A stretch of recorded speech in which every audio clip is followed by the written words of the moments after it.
Tonight on CTV News at 11:30. A big announcement to Canada and some crushed spirits in Sault Ste. Marie. Without it, we are going to keep pushing for economic diversification locally with the port. The Prime Minister announces a German company has been selected to build 12 new subs for the country.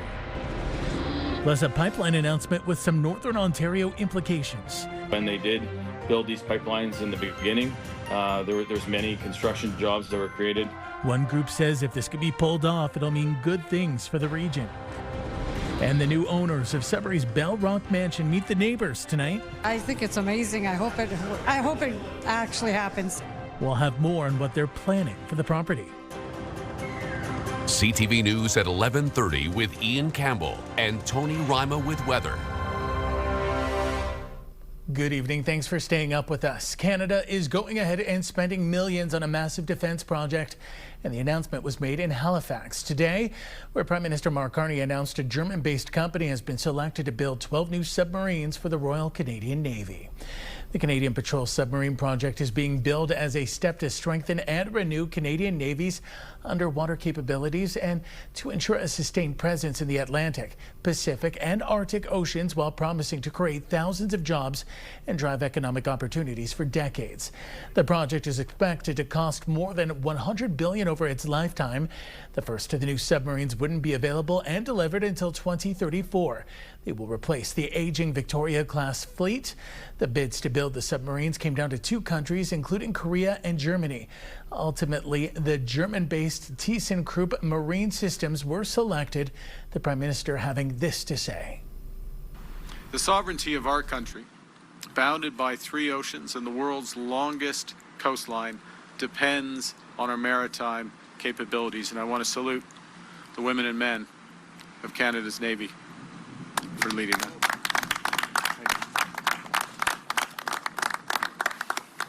We need to give them the right equipment, the right tools, the right capacities to do their jobs. And first, we need to be aware of what's in, what's over, what's under our vast territory. And that's why we're investing in a new fleet of P-8 Poseidon patrol aircraft. That's why we're investing in Arctic over-the-horizon radar. Secondly, we obviously need to be able to defend those waters, which is why we're building 15 River-class destroyers and an entirely new fleet of polar icebreakers and Arctic patrol vessels. And it's why we're here today, to announce an ambitious investment in new best-in-class submarines. The news of Canada choosing the German shipbuilder for the multi-million-dollar fleet of submarines is disappointing news for Sault Ste. Marie. Had the government chosen Hanwha Ocean for the contract, it would have meant millions for Algoma Steel and the Sault area. In January, the steelmaker signed a $345 million deal with the South Korean shipbuilder dependent on Hanwha being chosen for the submarine contract. Part of that deal included Algoma Steel receiving $275 million to develop a structural beam mill in the Sault. The investment into the beam mill seemed to be a big, advantage for Sault Ste. Marie in the process, and one that we were hoping we would see through. But without it, we are going to keep pushing for economic diversification locally with the port, and Algoma is, of course, with our support, going to be pushing for the beam mill to be developed with federal government help. Both United Steelworkers Union presidents declined to comment. Premier Doug Ford and his Alberta counterpart Danielle Smith have unveiled a proposed route for a new crude oil pipeline between their two provinces. The leaders have pitched the project as a way to create jobs while also strengthening Canada's energy security. CTV's Siobhan Morris has more from Queen's Park. It's a new vision to move oil 3,300 kilometers across multiple provinces. The premiers of Alberta and Ontario are calling it the Northern Shield Energy Corridor, a pipeline. Built using Canadian steel by Canadian workers that will bring oil from Hardisty, Alberta, to new and expanded refineries in Sarnia, Ontario. The hope is to make Canada more energy independent. To make sure we are never beholden to the whims of the American administration of the day. Moving some 500,000 barrels a day through the West-East pipeline, growing up to 800,000. There is also an opportunity to eventually use this corridor to reach the Atlantic Ocean, which would allow Alberta to provide reliable energy to our nation's European allies. A feasibility study of this proposal was launched in the fall. So far, it has buy-in of Saskatchewan's leader, but not Ontario's neighbor, Premier Wab Kinew. He has to consult a little more with his folks in Manitoba, but we'll work something out. Doug Ford says he'd rather have a private firm finance the project, but he's open to using public dollars. I think it's a great investment, no matter if it's the government that will get a good ROI over a certain period of time. This pipeline has a very low probability of success. This former oil industry player says if the goal is to make sure refineries in Sarnia have supply to work with, which I think is a legitimate concern given that Michigan wants to shut Line 5, I think we should be working on rail unloading facilities rather than build an entirely new pipeline. It should take at least a decade and probably cost north of $50 billion. Seems like a very expensive insurance policy. Ontario says it's already started consulting with Indigenous communities. Its feasibility study on the pipeline should be done by the end of the year, and that's when we'll have a better sense of the true cost. At Queen's Park, Siobhan Morris, CTV News. Northern Ontario political groups are applauding the announcement from the Premier for a cross-Canada oil pipeline. Well, listen, I think that, where there is betterment of pipelines through Northern Ontario, the fact that we have them right in our backyards, and when they did build these pipelines in the beginning, there's many construction jobs that were created. Certainly, that's going to play a part in it. But it's what's going to follow after this, and like I said, FNUM's been lobbying for this for a long, long time. Federation of Northern Ontario Municipalities President Dave Plourde telling CTV News investments would have to be made on any existing corridor infrastructure, making it safer for those in the area. The proposed pipeline would cut a path through Northern Ontario as it makes its way down to the refinery in Sarnia. The feasibility study that Siobhan mentioned is expected to be complete by the end of 2026. The provincial government has provided additional top-up funding for the Mattawa Hospital and North Bay Regional Health Centre, most of it going to operations. CTV's Eric Tashner reports. We've increased that kind of funding. Recognizing the tremendous strain on hospitals. They're doing such a phenomenal job here at the North Bay Regional Health Centre. The province is chipping in to support improved operations at the hospitals in North Bay and Mattawa. Each hospital runs their own administration and their own budgets. They apply for the funding that they need, and we're there to supply that. Most of this new money, $3.7 million to be exact, will go towards operations at the North Bay Regional Health Centre. Hospital cuts must go! Last month, at a rally outside of Fideli's office, CUPE, the union representing 1,000 hospital workers, told local media the budget deficit for 2026-2027 is currently between $7.5 and $8.2 million. So that's going to be a problem because the members here in North Bay, the public, are going to see those cuts. They're going to be waiting longer in the ER. This will, in fact, not make it any worse. We have a lot more year to go before we'll know what our final outcome is financially, so I don't want to speculate on how we're going to land. The hospital says it was able to whittle down its 2025-2026 budget to what it calls a very small deficit. One of the challenges, Heinrich notes, is that over the last 3 years, patient illness has gone up by 10%. I strongly believe there's a correlation between the increase in sickness of our patients. If they don't have attachment to a primary care provider, then they're less likely to be tested, screened, and cared for. Fideli says healthcare spending in Ontario has increased from $60 billion in 2018 to $101 billion this year. Eric Tashner, CTV News, North Bay. The City of Greater Sudbury plans on spending more than $73 million on road rehabilitation and construction this season. CTV's Alana Everson has the details. Asphalt grinding along Paris Street over the Bridge of Nations causes traffic slowdowns on Monday.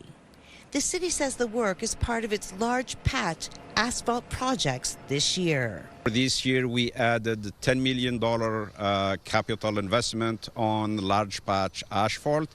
Those are really spread around the city. You're going to see some work on major arteries such as Paris and Notre Dame in Sudbury.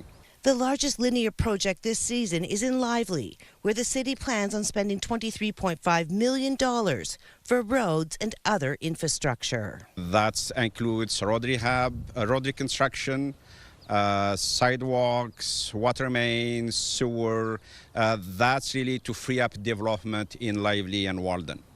But while we're doing that, we also rehabbing and reconstructing the road. Project that's well overdue. We've been kind of locked in our development here because of water and sewer capacity issues, and a lot of these this infrastructure goes along roadways that we're in desperate need of repair as well. So we're getting two birds with one stone by upgrading the water and sewer to be able to unlock the development and also repairing these roads. Completion of the Lively project is slated for next year.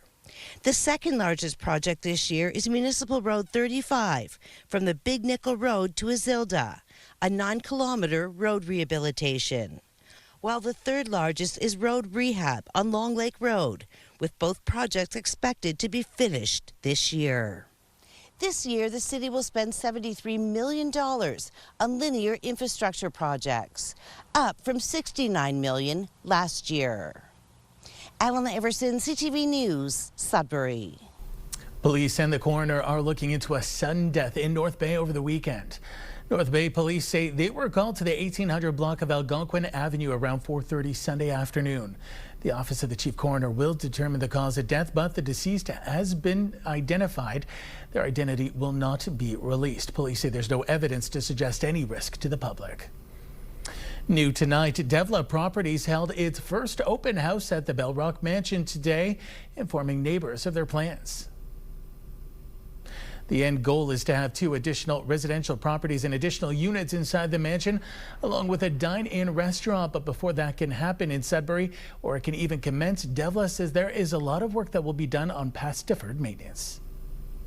It was just designated a blanket heritage on the property. So we're actually giving it more protection by hiring these heritage consultants, which are actually going to define what is actually heritage of the building and give it more protection. So we plan to maintain that. So happy that it's going to be fixed up, scared, worried about it being a restaurant. We won't enjoy our lovely garden because we won't be able to sit out there without getting hungry. I think it's amazing. I hope it actually happens because it would be beautiful for sure. I like it overall. Like, I think they've put a lot more care into the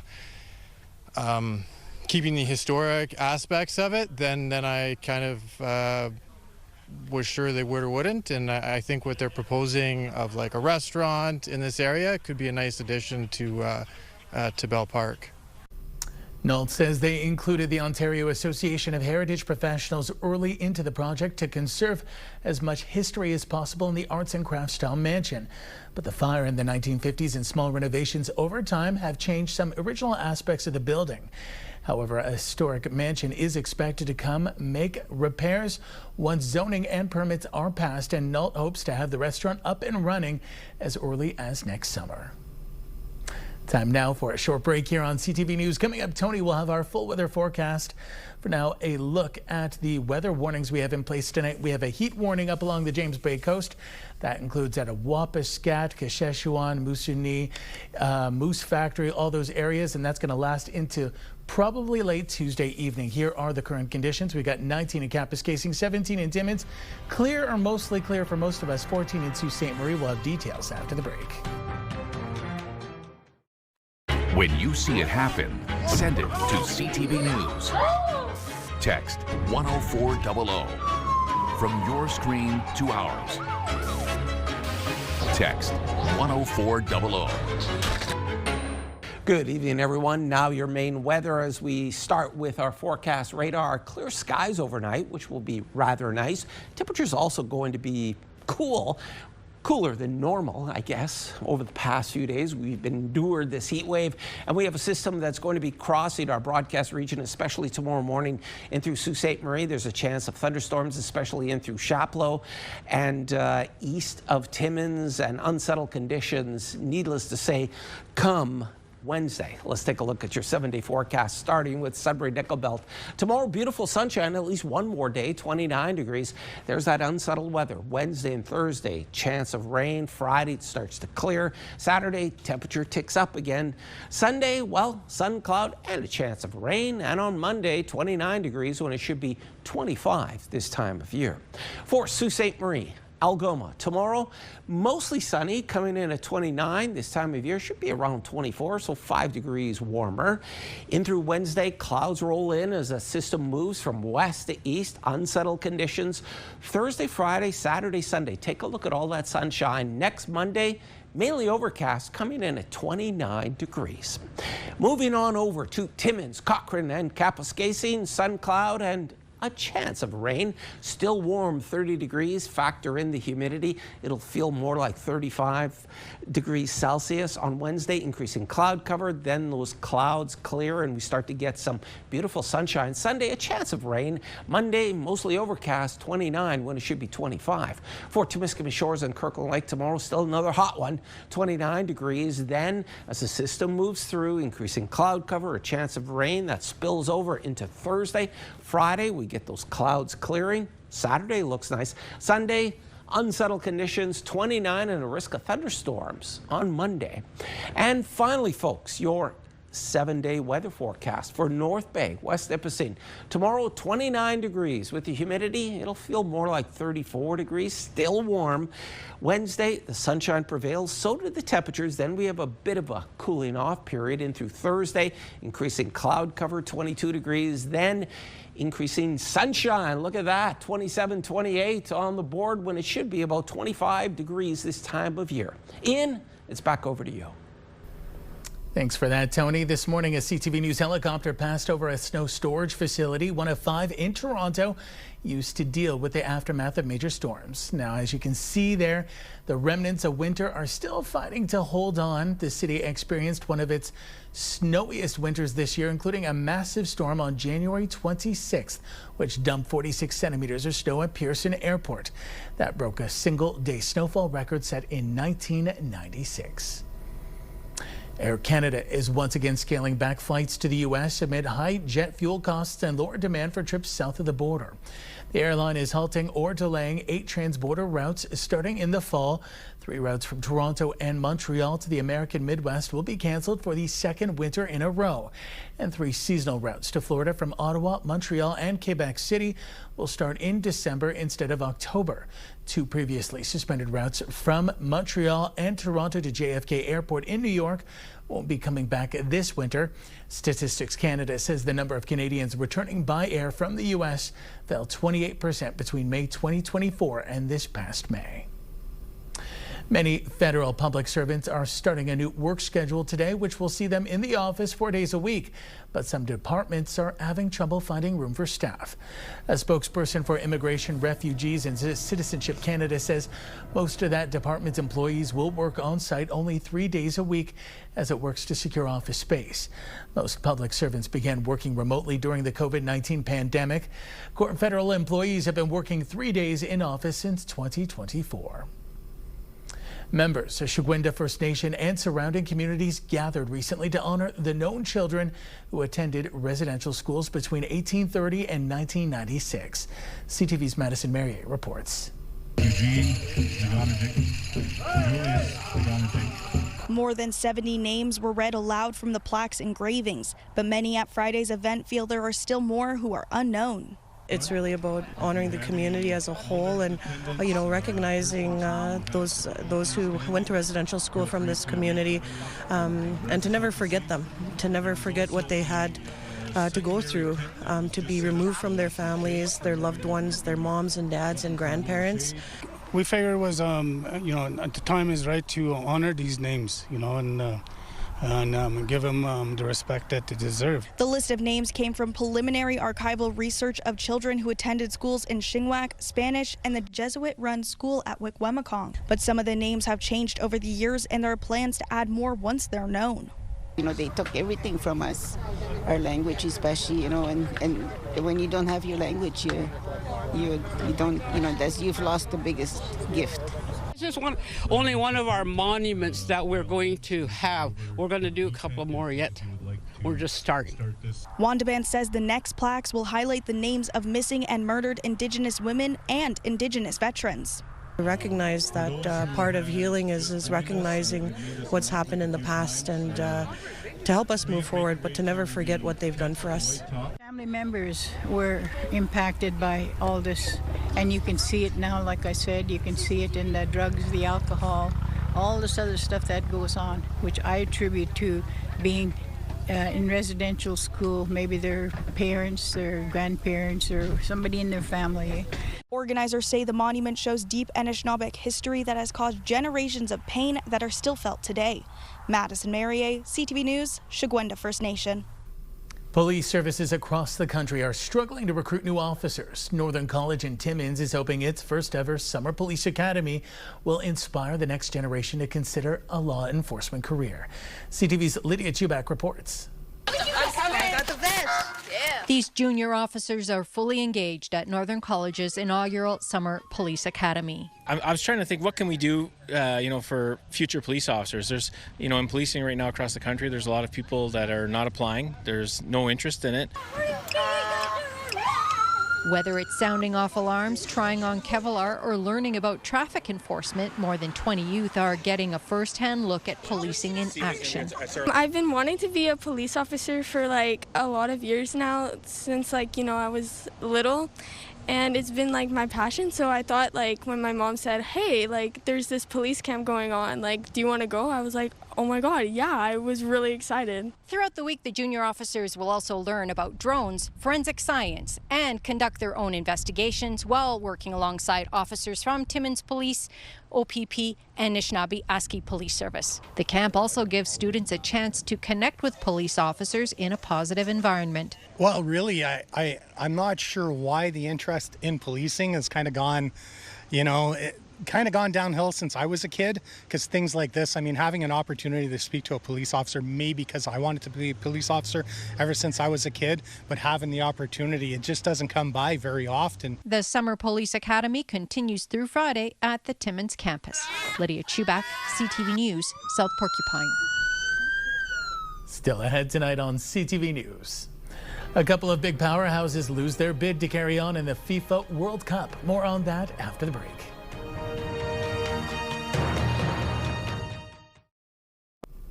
Canadian swimmer Summer McIntosh has set another record in the pool. And she will touch in a new world record! The 19-year-old finished the 200-meter butterfly in 2 minutes, 1.65 seconds at the Canadian trials last night. That's nearly 0.2 of a second faster than the previous record, which was set in 2009. McIntosh's mother, Jill, was also an Olympic swimmer and previously set the record for the 200-meter butterfly in the same pool decades earlier. Canada's men's national soccer team returned home last night following their historic World Cup run. Players and staff spoke following their arrival at Pearson Airport. The team lost 3-0 to Morocco in the round of 16 and became the first host nation eliminated from the tournament. However, that represents Canada's best ever finish at the World Cup, as the country had previously never made it out of the group stage. And kickoff for Switzerland versus Colombia is 4 p.m. tomorrow with live coverage right here on CTV. That means our newscast tomorrow at 5 p.m. will be preempted, but make sure you still tune in after the game on CTV News at 6 for all your local news. More powerhouse nations are heading home in the round of 16. Ferran Torres might not need extra time. It's brilliantly finished by the versatile Mikel Merino. That's the goal that is sending Spain to the quarterfinal. Substitute Mikel Merino broke through the Portuguese defense in stoppage time to break a scoreless tie. Spain went on to win 1-0. The game was the last of Cristiano Ronaldo's World Cup career, leaving the field to cheers from the sold-out crowd. Ronaldo scored his last World Cup goal in Toronto on Thursday. And the American dream fizzled out tonight for the Americans, who are now out of the FIFA World Cup.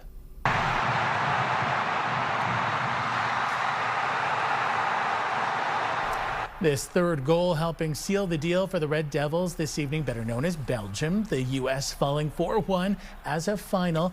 Belgium would keep a commanding lead throughout the match. They now move on to face Spain in the quarterfinal. The U.S. was the last host country standing. All three host countries now are out in the round of 16. Exciting tournament so far.